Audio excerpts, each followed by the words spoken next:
اتنا سے ہیں. باقی اسپیکر بند کر دیے, صرف اندر بنات کا کھولا رکھیں. اعوذ باللہ بنات والا کھلا ہوا ہے. اعوذ باللہ من الشیطان الرجیم. بسم اللہ الرحمن الرحیم. والذین کذبوا بآیاتنا سنستدرجهم من حیث لا يعلمون. امہال مجرمین ہے, یہاں سے امہال مجرمین. فرماتے ہیں والذین کذبوا بآیاتنا, اور جو لوگ جھٹلاتے ہیں ہماری آیات کو, سنستدرجهم من حیث لا يعلمون, ہم انہیں آہستہ آہستہ پکڑیں گے. ہم انہیں آہستہ آہستہ استدراجن, ہم انہیں آہستہ آہستہ پکڑیں گے. من حیث لا يعلمون, اس طرح کہ انہیں پتہ بھی نہیں چلے گا. وَأُمْلِي لَهُمْ أَيْ وَأُمْلِي لَهُمْ فِي الدُّنْيَا إِنَّ كَيْدِي مَتِينٌ, اور میں مہلت دے رہا ہوں ان کو, بے شک میری تدبیر. وَأُمْلِي لَهُمْ إِنَّ كَيْدِي مَتِينٌ, اور میں مہلت دے رہا ہوں ان کو. إِنَّ كَيْدِي مَتِينٌ, بے شک میری تدبیر بڑی مضبوط ہے. متین یعنی مضبوط, قید معنی تدبیر. تو اللہ پاک فرماتے ہیں وَأُمْلِي لَهُمْ إِنَّ كَيْدِي مَتِينٌ, کہ میں ان کو مہلت دے رہا ہوں, بے شک میری تدبیر, میرا داؤ. کئی تدبیر ترجمہ بھی ہو سکتا ہے, داؤ بھی ہو سکتا ہے. کیا ہے؟ بڑی مضبوط ہے. آگے فرماتے ہیں اولم یتفکروا ما بصاحبہم من جنہ.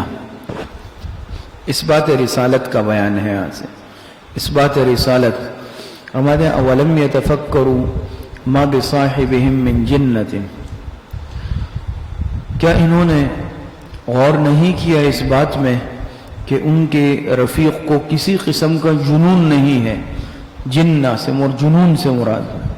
فرماتے ہیں اولم یتفکروا, یہ اس بات رسالت, کیا ان لوگوں نے غور نہیں کیا اس بات میں کہ ما بصاحبہم من جنۃ, کہ ان کے ساتھی کو کسی قسم کا, صاحب سے مراد جناب رسول اللہ صلی اللہ علیہ وسلم کی ذات بابرکت مراد ہے, کہ ان کے ساتھی یعنی حضور علیہ السلام کو کسی قسم کا جنون نہیں ہے. ان هو الا نذیر مبین, نہیں ہے مگر وہ ڈرانے والا, مبین واضح. استاد صاحب نے اس کا ترجمہ کیا ہے ظاہر ظہور. نہیں ہے وہ ڈرانے والا, ظاہر ظہور یعنی واضح طور پر. اولم ينظروا فی ملکوت السماوات والارض, زجر ہے یہاں سے. فرماتے ہیں اولم ينظروا فی ملکوت السماوات والارض, اور کیا انہوں نے غور نہیں کیا آسمانوں اور زمین کی سلطنت میں. وما خلق اللہ من شیء, اور دوسری چیزوں میں جو اللہ پاک نے پیدا کی ہیں. وما خلق اللہ ای فیما خلق اللہ من شیء, اور دوسری چیزوں میں غور نہیں کیا جو اللہ پاک نے پیدا کی ہے. کیوں؟ یعنی غور سے مراد کیا ہے؟ تاکہ ان کو توحید کا علم ہو. غور و فکر سے مراد یہ ہے کہ جب یہ غور کریں گے اللہ پاک کی تخلیق میں, اللہ پاک کی بنائی ہوئی چیزوں میں, تو انہیں توحید کا علم ہوگا کہ اللہ پاک ہی واحد و ذات ہے جو یہ تخلیق کر سکتی ہے. آگے فرماتے ہیں وَأَنْ عَسَىٰ أَن يَكُونَ قَدِ اقْتَرَبَ أَجَلُهُمْ فَبِأَيِّ حَدِيثٍ بَعْدَهُ يُؤْمِنُونَ. آگے فرماتے ہیں وَأَنْ عَسَىٰ أَن يَكُونَ قَدِ اقْتَرَبَ أَجَلُهُمْ, اور اس بات میں کہ شاید قریب ہی آ پہنچا ہو. قَدِ اقْتَرَبَ أَجَلُهُمْ, ان کا اجل. اجل سے مراد موت کا وقت ہے.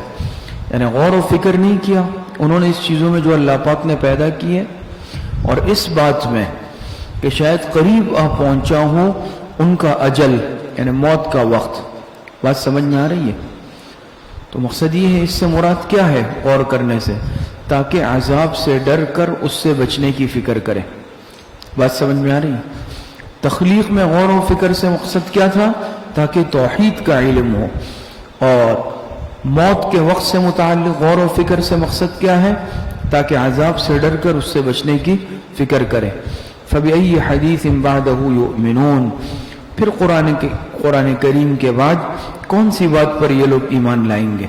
سمجھ میں آ رہی ہے؟ فَبِأَيِّ حَدِيثٍ بَعْدَهُ أي بعد القرآن, اس قرآن کریم کی نعمت کے بعد پھر کس چیز پر یہ لوگ ایمان لائیں گے؟ تو وہ ضمیر قرآن کی طرف لوٹ رہی ہے. آگے فرماتے ہیں من یضلل اللہ فلا ہادی لہ، تسلی خاتم الانبیاء صلی اللہ علیہ وسلم فرماتے ہیں من یضلل اللہ فلا ہادی لہ، جس کو گمراہ کر دے اللہ پاک کوئی نہیں اس کو راہ بتانے والا.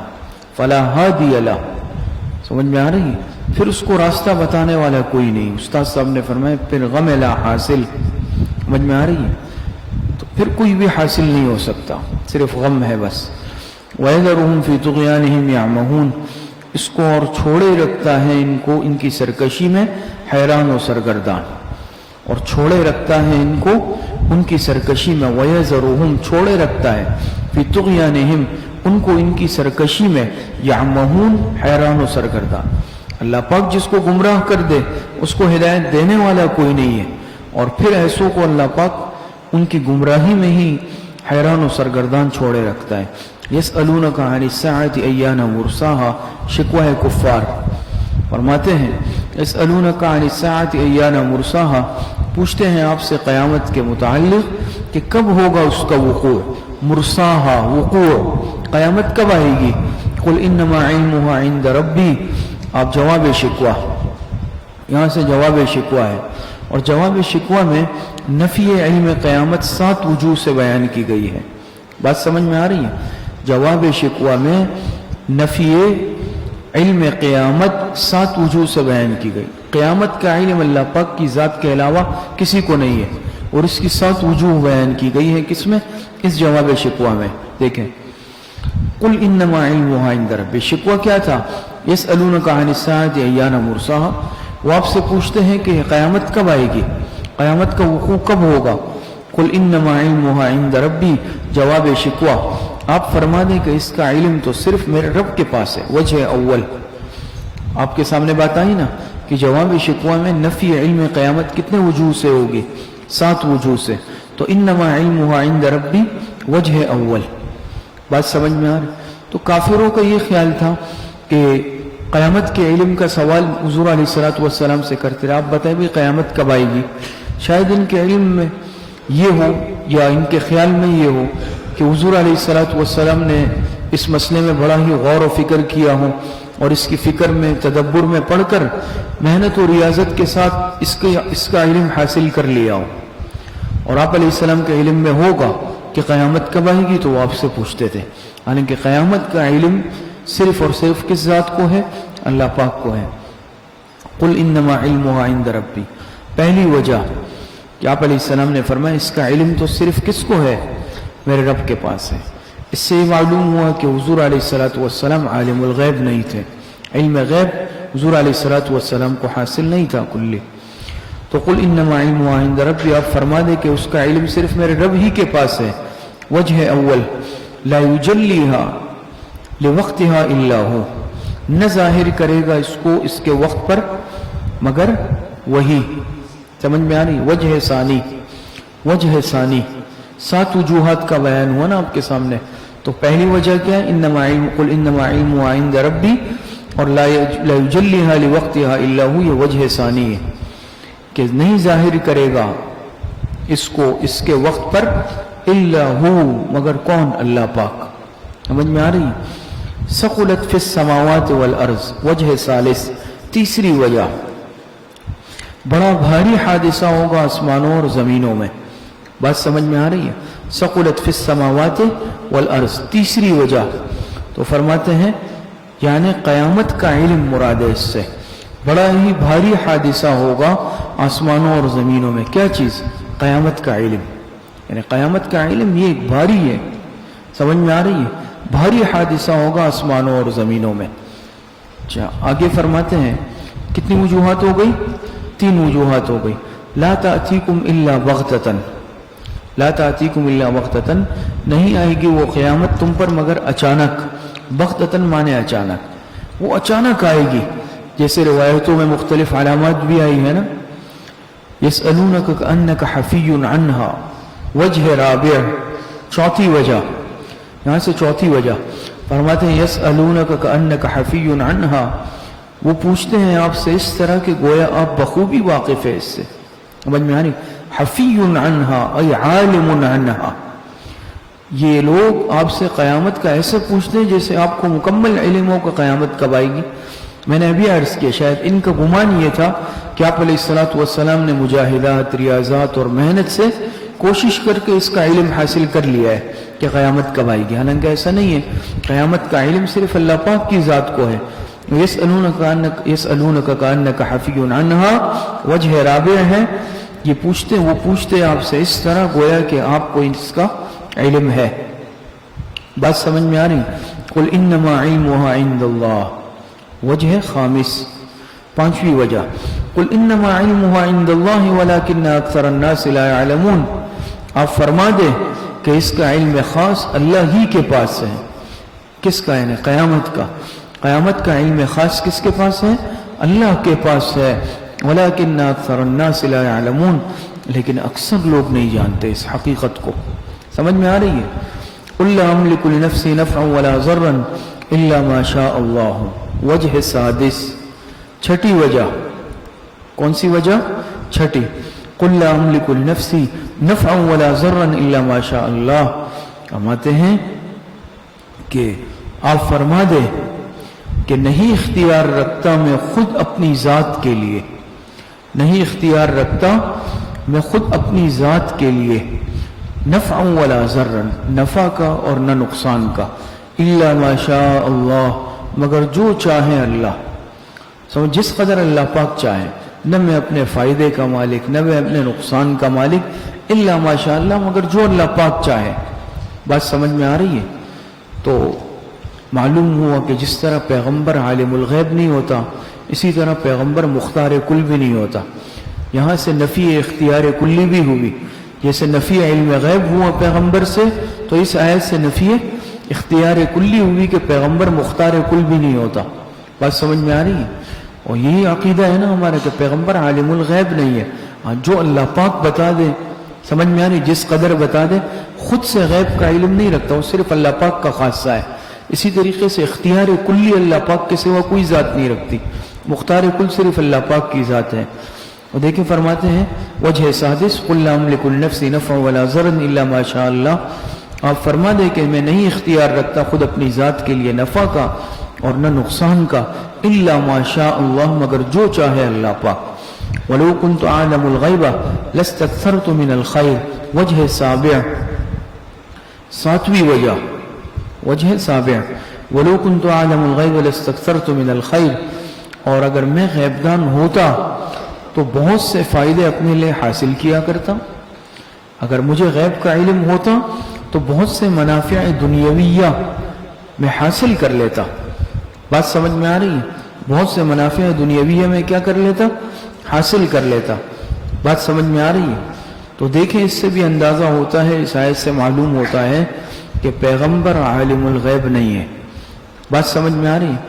یہاں پر خیر سے مراد تمام مفسرین نے لکھا ہے کہ خیر سے مراد خیر دنیاوی ہے. بات سمجھ میں آ رہی ہے؟ خیر دنیاوی ہے. تو آپ علیہ السلام نے فرمایا کہ وَلَوْ كُنْتُ عَالَمُ الْغَيْبَ، میں اگر غیب دان ہوتا بہت سے فائدے اپنے لیے حاصل کیا. تو فائدے سے مراد یہاں پہ دنیاوی مراد ہے. بہت ساری چیزیں ایسی ہیں کہ جس میں خیر کا یا فائدے کا پہلو ہوتا ہے تو وہ مجھ سے فوت نہ ہوتے. سمجھ میں آ رہی؟ وہ مواقع مجھ سے فوت نہ ہوتے اگر مجھے کیا ہوتا؟ غیب کا علم ہوتا. آگے فرمایا وَمَا مَسَّنِيَ السُّوءُ، اور نہ پہنچتا کہ مجھے کبھی کوئی نقصان، کوئی تکلیف. اگر مجھے غیب کا علم ہوتا تو مجھے کیا نہ ہوتا؟ اس سے مراد بھی تکلیف دنیاوی ہے. جس طرح خیر سے مراد خیر دنیاوی ہے، تکلیف سے مراد بھی تکلیف دنیاوی ہے. بات سمجھ میں آ رہی ہے؟ تو فرمایا ہے کہ اسی طریقے سے مجھے نہ پہنچتے کوئی دنیاوی تکلیف. ان انا الا نذیر و بشیر لقوم یؤمنون. فرماتے ہیں کہ نہیں ہوں مگر میں صرف ڈرانے والا اور خوشخبری دینے والا ان لوگوں کو جو ایمان رکھتے ہیں. اور بہت ساری مثالیں حدیث مبارکہ میں موجود بھی ہیں اس کی. بات سمجھ میں آ رہی ہے؟ بہت ساری مثالیں ایسی موجود ہیں جس سے اندازہ ہوتا ہے کہ غیب کا علم جناب رسول اللہ صلی اللہ علیہ وسلم کو نہیں تھا. بات سمجھ میں آ رہی ہے نہیں آ رہی ہے؟ تو اس کی بہت ساری تفسیر عثمانی میں بھی اس کی کچھ مثالیں اور تفصیلات موجود ہیں. بات سمجھ میں آ رہی ہے کہ حضور علیہ الصلوۃ والسلام کو غیب کا علم حاصل نہیں تھا، اسی لیے فرمایا نا وَلَوْ كُنْتُ أَعْلَمُ الْغَيْبَ لَاسْتَكْثَرْتُ مِنَ الْخَيْرِ وَمَا مَسَّنِيَ السُّوءُ. افک کا جو واقعہ ہوا مثال کے طور پر، کئی وقت تک جو ہے وحی کی آمد بند رہی. واقعہ افک آپ حضرات پڑھ چکے ہیں، بخاری شریف میں بھی تفصیل ہے، قرآن کریم کی آیت میں ہی مفسرین نے اس کی تفصیل کی ہے. اور دیکھیں وحی کا سلسلہ بند رہا. حضرت عائشہ رضی اللہ تعالی عنہ کی براءت پھر نازل ہوئی. کئی وقت تک وحی کا سلسلہ تو آپ علیہ السلام کے علم میں بھی نہیں تھا کہ اس کی حقیقت کیا ہے. آپ علیہ السلام حضرت عائشہ رضی اللہ تعالی عنہ سے پوچھتے تھے کہ بھئی بتاؤ کیا حقیقت ہے. غیب کا علم ہوتا تو آپ پوچھتے. بات سمجھ میں آ رہی ہے. اسی طریقے سے اور کئی مواقع اس کی بیسیوں مثالیں دی جا سکتی ہے. بات سمجھ میں آ رہی ہے کہ آپ علیہ الصلوۃ والسلام کو غیب کا علم نہیں تھا. آگے فرماتے ہیں وَالَّذِي خَلَقَكُم مِّن نَّفْسٍ وَاحِدَةٍ وَجَعَلَ مِنْهَا زَوْجَهَا لِيَسْكُنَ إِلَيْهَا. تذکیر بآلاء اللہ یا تذکیر انعامات، تذکیر بآلاء اللہ. فرماتے ہیں هُوَ الَّذِي خَلَقَكُم مِّن نَّفْسٍ وَاحِدَةٍ، وہی اللہ پاک کی ذات ہے، وہی ہے جس نے پیدا کیا تم کو ایک جان سے. کس سے پیدا کیا؟ ایک جان سے. بات سمجھ میں آ رہی ہے. تو نفس واحدہ اس سے حضرت آدم علیہ السلام بھی مراد لے سکتے ہیں. سمجھ میں آ رہی ہے. اور مطلقاً نفس بھی مراد لے سکتے ہیں. بات سمجھ میں؟ نفس واحد سے حضرت آدم علیہ السلام بھی مراد لے سکتے ہیں اور مطلق نفس بھی مراد لے سکتے ہیں. اور اسی طریقے سے جو وَخَلَقَ مِنْهَا زَوْجَهَا وَجَعَلَ مِنْهَا زَوْجَهَا، زوجہا سے حضرت حوا علیہ السلام بھی مراد لے سکتے ہیں اور مطلق زوجہ بھی مراد لے سکتے ہیں. بات سمجھ میں آ رہی ہے. اس کو بلاغت کی اصطلاح میں صنعت استخدام کہتے ہیں. تو دونوں جہتیں مراد ہو سکتی ہے. تو نفس واحد سے حضرت آدم بھی اور مطلق نفس بھی، زوجہا سے حضرت حوا بھی مراد لے سکتے ہیں، مطلق زوجہ بھی مراد لے سکتے ہیں. فرماتے ہیں وہی اللہ پاک کی ذات ہے جس نے پیدا کیا تم کو ایک جان سے، وجعل منها زوجہا، اور بنایا اسی سے اس کا جوڑا. کیا کیا؟ اور بنایا اسی سے اس کا جوڑا، لیسکن الیہا، تاکہ تسکین حاصل کرے اس کے پاس. فلما تغشاها حملت حملا خفیفا فمرت به. فرماتے ہیں پھر جب میاں نے بیوی کو ڈھانک لیا، فلما تغشاها شکوہ مشرکین، فلما تغشاها حملت حملا خفیفا، حملت حملا خفیفا، پھر جب ڈھانک لیا میاں نے بیوی کو، حملا خفیفا، تو اٹھا لیا اس نے حمل ہلکا سا، تو اٹھا لیا اس نے حمل ہلکا سا. فمرت بھی، پس چلتی پھرتی رہی اس کے ساتھ. فلما اسقلت، پھر جب وہ بوجھل ہو گئی، وہ حمل کیا ہو گیا؟ بوجھل ہو گیا. پھر جب وہ بوجھل ہو گئی، دعوا اللہ ربہما، تو دونوں نے پکارا اللہ پاک کو. فلما اسقلت دعوا اللہ ربہما، پھر جب وہ بوجھل ہو گئی تو دونوں نے پکارا اپنے رب کو، اللہ پاک کو. لئن آتیتنا صالحا لنکونن من الشاکرین، پکارا اللہ کو جو ان کا رب ہے. کیا پکارا؟ البتہ عطا کیا آپ نے ہمیں تندرست اولاد تو ضرور ہم آپ کے شکر گزار ہوں گے. کیا عرض کیا کہ اللہ اگر آپ نے ہمیں تندرست، صالحا سے مراد یہاں پر کیا ہے؟ تندرست. اگر آپ نے ہمیں تندرست بچہ عطا کیا، تندرست اولاد عطا کی، تو ضرور ہم شکر گزار ہوں گے آپ کے. فلما آتاہما صالحا جعلا له شرکاء فیما آتاہما، پھر جب دے دی ان دونوں کو تندرست اولاد تو بنانے لگے اس کے لیے شریک. سمجھ میں آ رہی ہے؟ پھر جب دے دی، فلما آتاہما صالحا جعلا له شرکاء، پھر جب دے دی ان کو تندرست اولاد. بات سمجھ میں آ رہی ہے؟ اچھا،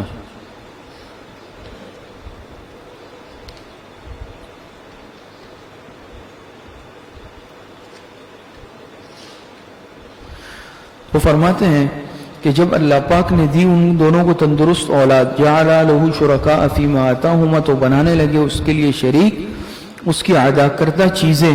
فتعال اللہ عما یشرکون، سو برتر ہے اللہ ان کے شریک بنانے سے. ایشرکون ما لا یخلق شیئا وهم یخلقون.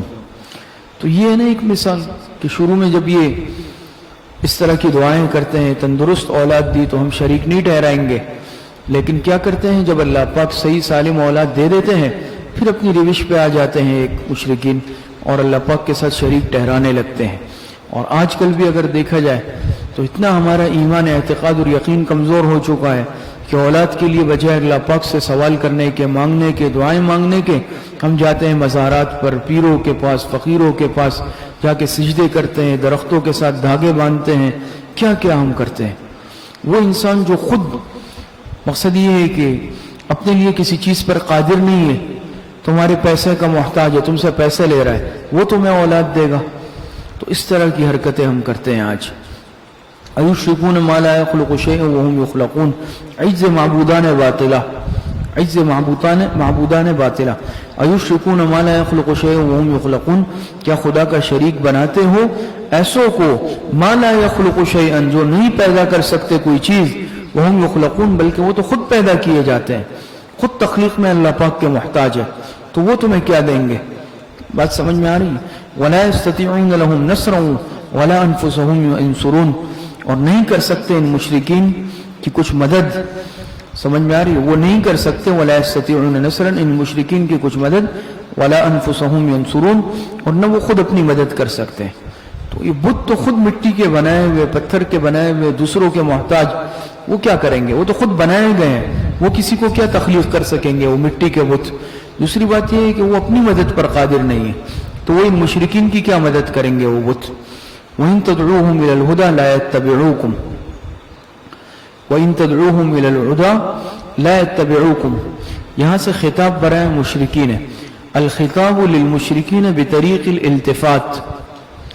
بات سمجھ میں آ رہی ہے؟ وہ فرماتے ہیں وَإِن تَدْعُوهُمْ إِلَى الْهُدَى لَا يَتَّبِعُوكُمْ، اور اگر بلاؤ تم ان کو رہنمائی کی طرف تو وہ تمہیں جواب نہ دے.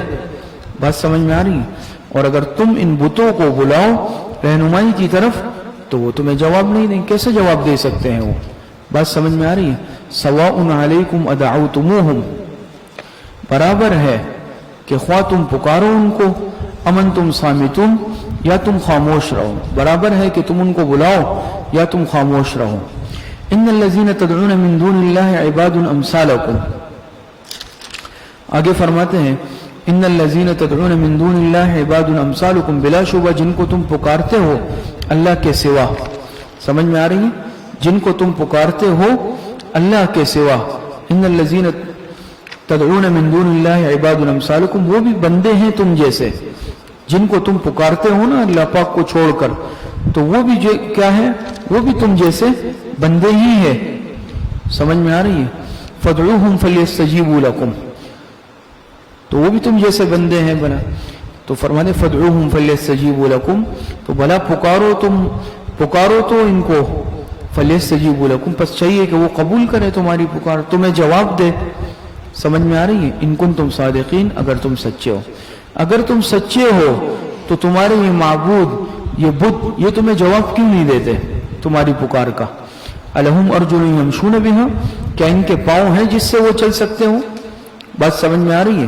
کیا ان کے ایسے پاؤں ہیں جس سے وہ چل سکتے ہوں؟ ایسے پاؤں کیا مطلب؟ ان بتوں کے تو وہ پیر بناتے تھے، تو پیر تو تھے لیکن ایسے پیر تھے جس سے وہ چل سکے؟ ایسے تو نہیں تھے نا. الہم ارجل یمشون بہا، ان کے ایسے پاؤں ہیں جس سے وہ چل سکے؟ الہم ایدی یبطشون بہا، کیا ان کے ایسے ہاتھ ہیں جس سے وہ پکڑ سکے؟ ایسے کا معنی ہم کیوں کر رہے ہیں کہ ہاتھ بھی وہ بناتے تھے، لیکن ایسے ہاتھ تو نہیں تھے نا کہ جو حرکت کر سکے، جن میں تحرک ہو اور ان کے ذریعے سے کام کر سکے. سمجھ میں آ رہی؟ ام لہم اعین یبصرون بہا، کیا ان کی ایسی آنکھیں ہیں جس سے وہ دیکھ سکتے ہوں؟ ام لہم آذان یسمعون بہا، کیا ان کے ایسے کان ہیں جس سے وہ سن سکتے ہوں؟ قل ادعوا شرکاءکم ثم کیدون فلا تنظرون، فرماتے ہیں آپ فرما دے پس تم پکارو اپنے تجویز کردہ شرکاء کو، ثم کیدونی، پھر تدبیر کرو میرے بارے میں، فلا تنظرون، اور مہلت نہ دو مجھے کچھ بھی. ان ولی اللہ الذی نزل الکتاب، فرماتے ہیں ان ولی اللہ الذی نزل الکتاب، یہ سورت ختم کر دیتے ہیں. بلا شبہ میرا مددگار تو اللہ پاک ہے، الذی نزل الکتاب، جس نے اتاری ہے کتاب کو بتانا. وہو یتولی الصالحین، اور وہی مدد کیا کرتا ہے نیک بندوں کی. والذین تدعون من دونہ لا یستطیعون نصرکم ولا انفسہم ینصرون، اور جن کو تم پکارتے ہو اللہ کے سوا، من دونہی جن کو تم پکارتے ہو اللہ کے سوا لا یستطیعون نصرکم ولا انفسہم ینصرون وہ نہیں طاقت رکھتے تمہارے مدد کی ولا انفسہم ینصرون اور نہ خود اپنی مدد کر سکتے ہیں. تو وہ ایک بے جان پتھر وہ اپنی مدد نہیں کر سکتے, اپنی ناک سے مکھی نہیں اڑا سکتے, تو وہ تمہاری مدد کیا کریں گے؟ بات سمجھ میں آ رہی ہے؟ اچھا آگے فرماتے ہیں وَإِن تَدْعُوهُمْ إِلَى الْهُدَى لَا يَسْمَعُونَ اور اگر بلاؤ تم ان کو رہنمائی کی طرف لا يَسْمَعُونَ تو وہ نہیں سنے تمہاری بات. تم اگر ان کو رہنمائی کی طرف بلاؤ تو وہ تمہاری بات نہیں سنیں گے. ظاہری بات ہے وہ کیسے سن سکتے ہیں؟ وَتَرَاهُمْ يَنْظُرُونَ إِلَيْكَ وَهُمْ يُبْصِرُونَ اور تو دیکھتا ہے ان کو کہ وہ تک رہے ہیں تیری طرف, سمجھ میں آئے, حالانکہ وَهُمْ لَا يُبْصِرُونَ حالانکہ وہ کچھ بھی نہیں دیکھتے. دیکھ رہے ہیں نا انسان جیسے ان کی آنکھیں بھی بنائی ہوئی ہے, ایسا لگ رہا ہے کہ وہ بت دیکھ رہے, جیسے ہوتا ہے نا مجسمے ہوتے ہیں, اسٹیچو ہوتے ہیں, انسان دیکھتا ہے تو لگ رہا ہے کہ یہ مجھے گھور رہا ہے, دیکھ رہا ہے. وہ بے جان ہوتا ہے, وہ کیا دیکھے گا؟ بات سمجھ میں آ رہی ہے؟ اچھا آگے فرماتے ہیں خذ العفو وأمر بالعرف وأعرض عن الجاہلین. یہاں سے فرماتے ہیں آداب تبلیغ اور داعی کے اوصاف. آداب تبلیغ اور داعی کے اوصاف. بات سمجھ میں آ رہی ہے؟ اب تبلیغ کے آداب اور داعی کے اوصاف. خذ العفو نمبر 1, وأمر بالعرف نمبر 2, وأعرض عن الجاہلین نمبر 3. سمجھ میں آ رہی ہے؟ یہ داعی کے اوصاف ہے. بات سمجھ میں آ رہی ہے؟ کتنے؟ 3. خذ العفو فرمایا کہ آپ عادت بنائیے کس کی؟ درگزر کرنے کی. بات سمجھ میں آ رہی ہے؟ استاد صاحب نے اس کا بڑا خوبصورت ترجمہ کیا, محبوب من عادت بنا درگزر کی. سمجھ میں؟ خذ العفو محبوب من عادت بنا درگزر کی. وصف نمبر 1. وأمر بالعرف اور حکم کرتے رہو نیکی کا نمبر 2. وأعرض عن الجاہلین نمبر 3 اور کنارہ کرو جاہلوں سے. کنارہ کرو کس سے؟ جاہلوں سے. بات سمجھ میں آ رہی ہے؟ اچھا آگے فرماتے ہیں وَإِمَّا يَنزَغَنَّكَ مِنَ الشَّيْطَانِ نَزْغٌ فَاسْتَعِذْ بِاللَّهِ. علاج وساوس, یہاں سے علاج وساوس ہے. فرماتے ہیں وَإِمَّا يَنزَغَنَّكَ مِنَ الشَّيْطَانِ نَزْغٌ اور اگر ابھارے تجھ کو شیطان کی طرف سے نزغن چھیڑ, اگر شیطان کی طرف سے تجھ کو ابھارے چھیڑ, شیطان کوشش کرے ابھارنے کی, سمجھ میں آ رہی ہے؟ برانگیختہ کرنے کی, غصہ دلانے کی, تو فاستعذ باللہ تو پناہ مانگ اللہ سے. انہ سمیع علیم بے شک وہ خوب سننے والا اور جاننے والا ہے. حضور علیہ الصلوۃ والسلام کو دیکھیں کہا جا رہا ہے تو معلوم ہوا, اندازہ ہوا کہ تبلیغ کے لیے عفو, درگزر, حلم, متانت, صبر یہ ضروری ہے. ان الذين اتقوا اذا مسهم طائف من الشیطان تذکروا فاذا هم مبصرون. اولیاء الرحمن کی صفات. بات سمجھ میں آ رہی ہے؟ یہاں سے فرماتے ہیں ان الذين اتقوا اذا مسهم طائف, اولیاء الرحمن کا وصف. اولیاء الرحمن کا وصف کیا ہے؟ فرماتے ہیں ان الذين اتقوا اذا مسهم طائف من الشیطان, بے شک جو لوگ پرہیزگار ہیں جب چھوتا ہے ان کو کوئی وسوسہ من الشیطان, شیطان کی طرف سے, تذکروا تو وہ یاد خدا میں لگ جاتے ہیں, اللہ پاک کی یاد میں لگ جاتے ہیں. فَإِذَا هُمْ مُبْصِرُونَ تو اچانک ان کی آنکھیں کھل جاتی ہے. شیطان اگر کوشش کرتا ہے ان کو غصہ دلانے کی, مشتعل کرنے کی, وہ فوراً اللہ پاک کی یاد میں لگ جاتے ہیں. فَإِذَا هُمْ مُبْصِرُونَ آنکھیں کھل جاتی ہے. بات سمجھ میں آ رہی ہے؟ وَإِخْوَانُهُمْ يَمُدُّونَهُمْ فِي الْغَيِّ ثُمَّ لَا يُبْصِرُونَ. اولیاء الشیطان کی علامت, اولیاء الشیطان کی کیا علامت ہے؟ وَإِخْوَانُهُمْ, ہم ضمیر شیاطین کی طرف لوٹ رہی ہے, اور فرماتے ہیں ان کے بھائی جو شیطان کے بھائی ہیں. کس کے بھائی ہیں؟ جو شیاطین کے بھائی ہیں. یمدونہم فی الغی, وہ ان کو کھینچتے چلے جاتے ہیں گمراہی میں. ثم لا یبصرون, پس وہ باز نہیں آتے. وَإِذَا لَمْ تَأْتِهِمْ بِآیَةٍ قَالُوا لَوْلَا اجْتَبَیْتَهَا, شکوہ, اور جب نہیں لاتے آپ ان کے پاس کوئی فرمائشی معجزہ, آیتن سے مراد فرمائشی معجزہ, قَالُوا لَوْلَا اجْتَبَیْتَهَا تو وہ کہتے ہیں کیوں نہ چھانٹ لایا تو اس کو, کیوں نہ چھانٹ لایا تو اس کو. قُلْ إِنَّمَا أَتَّبِعُ مَا يُوحَى إِلَيَّ مِن رَبِّي, جواب شکوہ, یہاں سے جواب شکوہ ہے. تو آپ فرما دے کہ انما اتبع ما یوحى الی من ربی, میں تو صرف پیروی کرتا ہوں, اتباع کرتا ہوں اس چیز کی جو دی جاتی ہے میری طرف, میرے رب کی, مجھے میری رب کی طرف سے.